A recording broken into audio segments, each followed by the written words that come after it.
We didn't really have expectations, honestly, going into it. We tried to pick a song that was new to the band and not spend too much time putting an arrangement together beforehand. At first, I was wondering what my role would be. You don't want to step on anybody's toes. It's their music. I want to honor that, but then also have agency. Once they got here, once we heard the song, and once Luke weighed in, we found it was going to be a completely different day than we expected. I guess I had hopes that we would just be relaxed to let something happen naturally. My name's James, and I play drums. My name's Buck, and I play the guitar. My name's Max, and I played the bass. I'm Adrianne. We're Big Thief, and we're recording our song Mother for an episode of Shaking Through.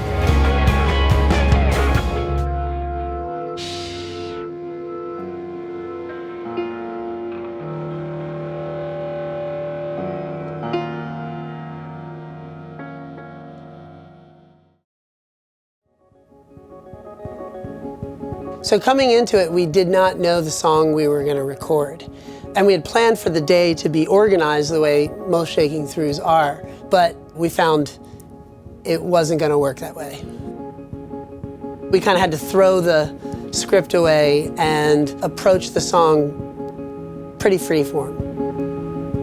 We had a phone conversation about what song to do, and Luke, he thought it would be cool not to hear the songs until we got here, which totally felt good to me. I'm just going to do a nice casual playthrough.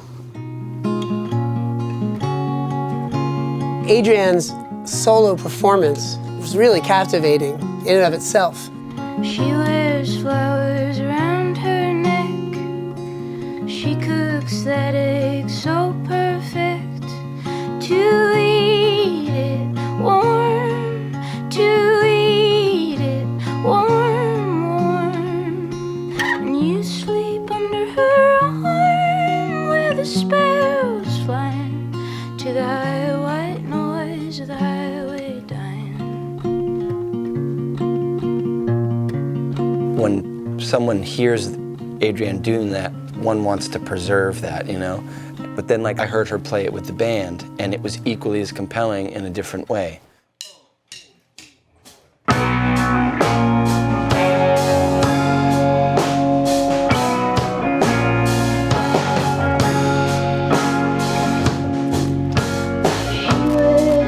I just figured, why not just have both? You know, it's a pretty simple thing. We could start really simple. You could like record the guitar and the vocal, and then we could add a piano and think of a bass part, and then like I suppose like how we bring the band in is like the difficult part. I was a little nervous, like what if it doesn't work? Because I'm like stepping on these guys' jam, and so it was like, well, I'm just going to be like strong and wrong about this. You could just play it and sing it at the same time, right? Yeah, that's what you should do that. Prefer. No click, just do it real natural. Yeah.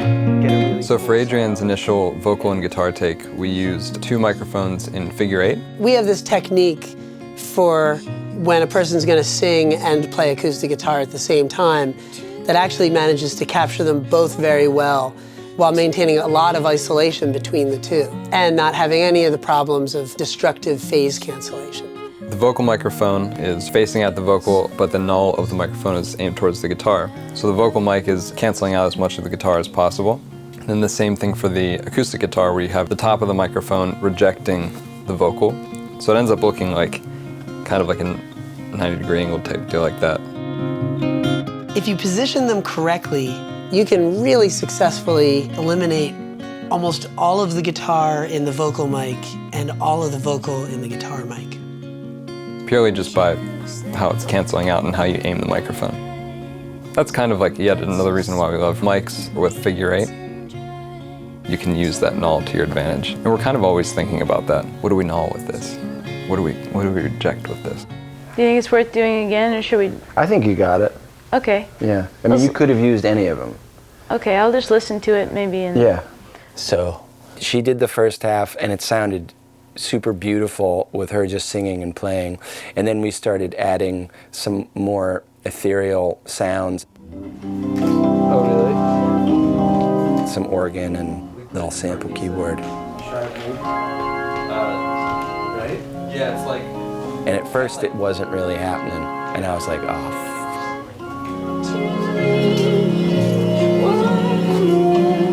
If we had bass, I was feeling responsible or something because I'm brought in as a producer. If it doesn't work, then like this whole day is like wasted. Adrianne's had this song maybe like a year or something, and we've tried making arrangements for it before, and it's always kind of been like, is this like as good as just like what it is alone? If the band feels like a song isn't best served, it's important, I think, to really step back. Of course, there's always a struggle with your ego, like somewhere in there, but most likely that'll give it a natural space that allows people to digest it in a better way anyway. Me too. For Shaking Through, we're not in a position where we can wait for it to strike us. We purposefully give ourselves one day, and at this point, it's looking like we might have to start from scratch. Like here? I think a one lower. Cool. I don't know if this is the right part, but... I got here yesterday. I just got back from Europe, and I was like fried, super tired, and like didn't know if I was gonna like be able to like have presence of mind to like make it happen. But you know, I knew them from touring with them, and I know that they're really open artistically. So we're all in it together. My first idea was that it would be the acoustic guitar and the Tack piano. They both have a similar timbre, and that they would be like sort of going in tandem with each other.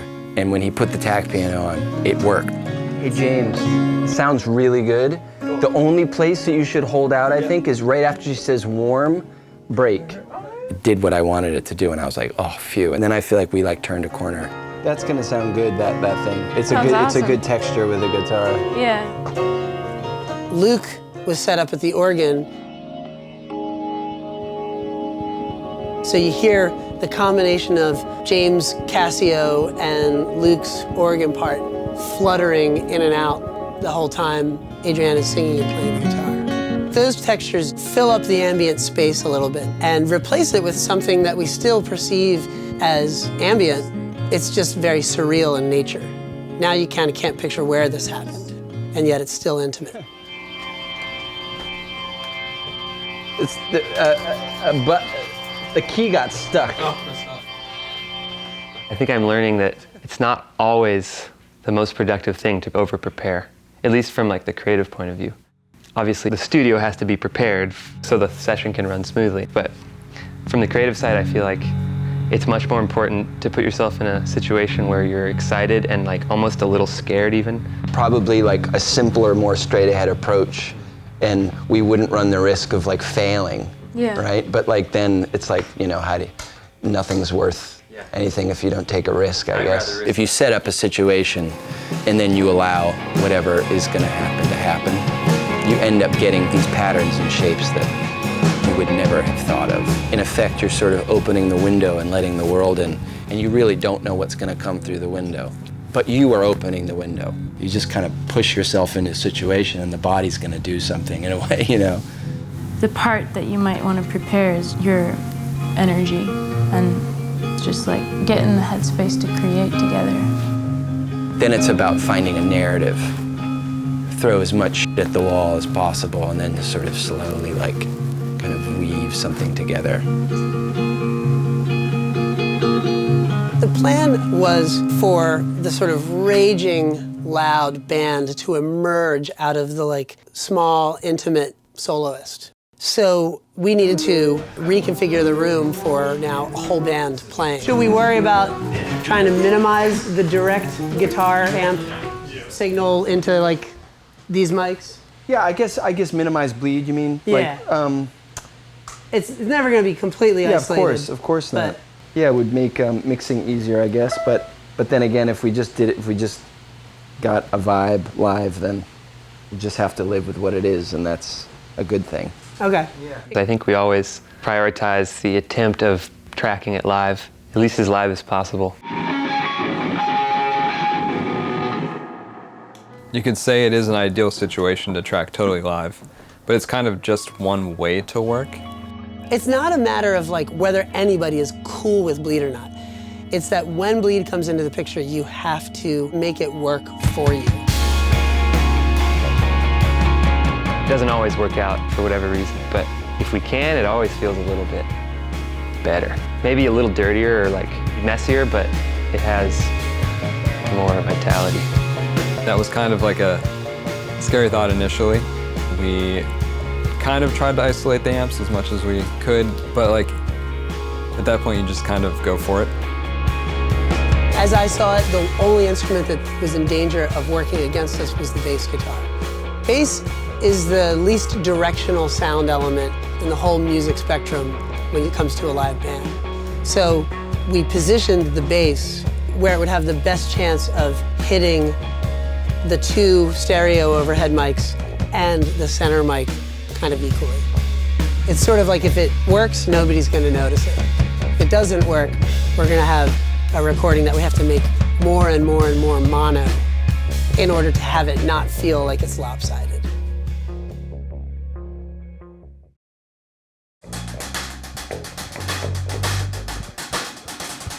As soon as the dialogue opens that you're gonna track everything live, you do stop worrying about bleed after a certain point. You kind of expect that something is gonna maybe not be perfect, and you just like do your best to make sure that something doesn't totally clip out. As long as the whole of it sounds good and works together, you don't really have too many concerns past that. The fact that it worked is kind of made known by the fact that there is no lopsided effect to the recording. The bass does appear up the middle. Easy to do when the bass is recorded in isolation, or when everything's recorded in isolation. But when everything's recorded in the same room, you have to manufacture that stereo balance. Planning. Just have to plan it out. You guys good? Good to go. All right. Once more. For the basic, we also had Luke in the piano room.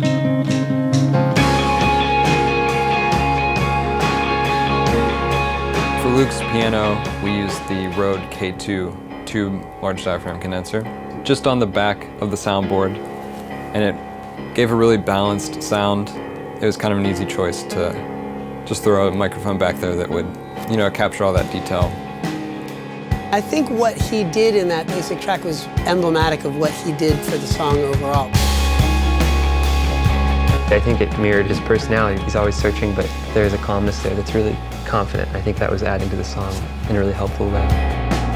I wasn't really thinking of directing it. It seemed like we were all on the same page. It seemed like we were all sort of making decisions together, which is what you want. Let's see what it sounds like. Like maybe her and Max would follow the chords. Yeah. Me You mean just keep that vamp going of those notes while the verse is happening? Maybe, maybe. Yeah. That sounds fuego. Okay, let's try it. And Who knows like where it starts, but it's then everybody just gets there. you have to be present with it and just accept how it's unfolding as it's going. They ended up improvising this extended ambient outro. Such a like psychedelic shift. It feels like it's before the song, or after the song, or even months after the song. It wasn't talked about at all. I think I stopped because I figured, well, we have to stop sometime. But Adrianne and Luke kept going, and it kind of wandered to a close naturally, but that was all improvising. That's, I think, the highest point in the music, you know? You have no idea what's coming up. That fragility is something very important to have in everything you do, you know? And then working with that almost like you're scared suddenly, and you just sink further into it. Because if you're like, oh no, this is bad, suddenly you're like crippled. So like getting away from judging it, keeping that self-consciousness out. This song covers so much ground and goes so many different places. It starts out so intimate and close, and then an almost complete scene change right in the middle of the song. They were very different worlds, so we kind of had to do it in a very obvious way. All the edits we did, we wanted them to be very clumsy, not too much finesse. Using edits as like an artistic gesture, it's just much more interesting than being too precious. I feel like it could end right at that chord almost. Like, yeah. That's cool. No, how it keeps going after that's really cool. Yeah, that's true. Because it ends in a suspended chord. Yeah, that's really nice. So it's perfect. Yeah. Wow. Being in a studio doesn't have to be any more or less formal than any other kind of creative process. It's got tools, but the point of a studio isn't the tools. The point of a studio isn't the gear. The point of the studio is to provide a vehicle for making records of actual things. I could do one more, or I could double the last take I just did. Do one more. Pretend you're in a gondola. What? You're in a gondola. All And right. you're so relaxed. I got it. I'm in a gondola. And you're with a 100-year-old man. You have to speak right into his ear. Okay. Yeah. But he's got a hearing aids. You don't want to hurt him. You don't want to All right. talk too loud. Yeah. Sounds. But it's got to be right up there. Working like this with them has been really eye-opening. I should just treat every day that I'm in the studio like this. Let it rip, you know? And then just see where all the pieces lay. You can't kid yourself that if you have more time, you're gonna make it any better. But I think what we did is really great, and it was one day.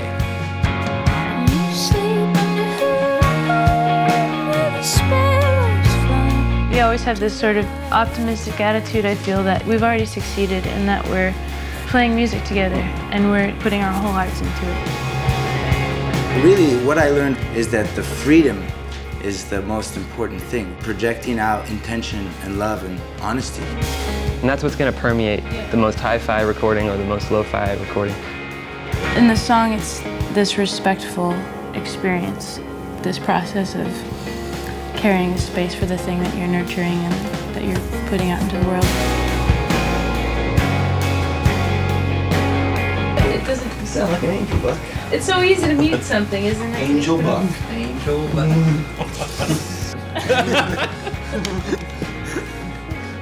I think I need a sandwich. Hey, all you remixers. Hope the night is treating you well. You should take the really loud part and just put it on top of the quiet part. Yeah, go wild. Overdub on it if you want it. You know, you have the stems, you can do whatever you want to it. Yeah, redo it. Make a rap song. Turn it into a popsicle. Somebody make a house. Can somebody make a house remix of this tune, please, for me? Just say it every minute for the next 4 hours.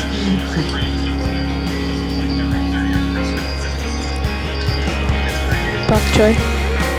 To download the multi-tracks recorded for this or any episode of Shaking Through, or to learn more about Weathervane Music, the nonprofit that produces this series, you can follow the links on the screen or go to weathervanemusic.org.